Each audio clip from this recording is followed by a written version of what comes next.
Знаеш ли да љубиш е прашање кое што треба сите да си го поставуваат, рече Ивана Иванова, автор на истоимената книга што беше промовирана во петокот во библиотеката Искра.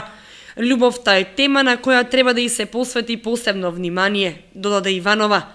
Тоа е втор роман во кој што малку попрактично ги изнесувам своите емоции за разлика од првиот, значи преку приказна, преку дејство од мојот личен живот, извадок во кој што може секој млад човек да се пронајде, да си го постави прашањето знаеш ли да љубиш, прво самиот на себе, а потоа и на сите околу себе. Треба да се обрне внимание на таа тематика која што ретко кој има храброст да зборува за неа, затоа јас решив тоа малку да го потенцирам. Романот е посветен на сите што научиле како се сака, вели Иванова, која нескриено се представува како главен лик со споредна раскажувачка улога.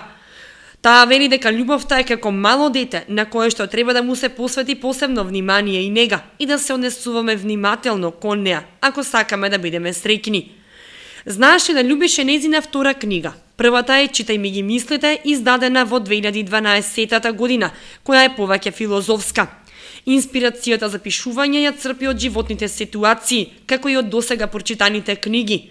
Главна инспирација и се делата на Пауло Коелјо, кој според Иванова филозофски и романсиерски добро ги опишува животните ситуации. Издавач на книгата е клубот Матица, рецензент е ветеранот на македонската книжевност Паскал Гилевски. Книгата ќе биде промовирана и во Скопје во салонот на клубот Матица. Промоцијата е закажана за во среда. Иванова со пишување продолжува и понатаму, кога во подготовка е нејзиниот трети роман.